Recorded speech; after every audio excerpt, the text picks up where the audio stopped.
Isn't persistence always cited as the key difference between success and failure, or average and awesome?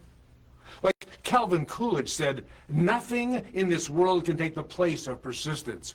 Persistence and determination alone are omnipotent. So here's what persistence looks like in everyday life. First, ignore your fear of failure when starting again. Fear stops action and prevents results. You can also resist your damaged ego and continue working after a failure. You know, your ego protects itself and hinders your progress. You can also exert yourself just a little more when you're nearly exhausted. Give it one more try, and you'll find the energy. You can also believe that you can achieve your mission even when others don't. Believe it. Trust your gut on what you can make work. And yes, you can take a break, but never break. Sometimes we only need a little rest to get back at it with vigor and make a breakthrough. Please also remember that there is only winning and learning. And when you continue after a loss, you are just learning more.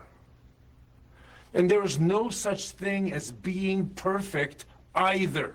There is only perfecting. In fact, if perfection was essential to progress, no one would do anything, ever. Philosopher Edward de Bono said, "It's better to dig a hole in the wrong place to an impressive depth than to sit around all day wondering where to dig." No one gets paid for potential, he said.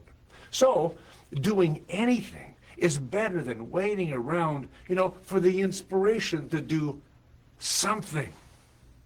Sure, you can rethink your angle on the project, but not your mission. Maybe all it takes is another perspective and another try. You can also give yourself a head start on persistence. Start a project one day, sleep on it, and then dig in on the next. Setting yourself up for daily completion like this actually creates persistence.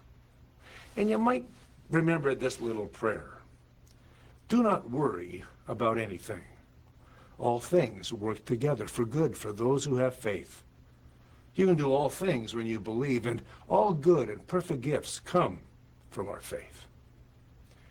You see, persistence comes from doing the little things each day that move the ball forward, even when we don't feel much like it. God bless. We'll see you again next week.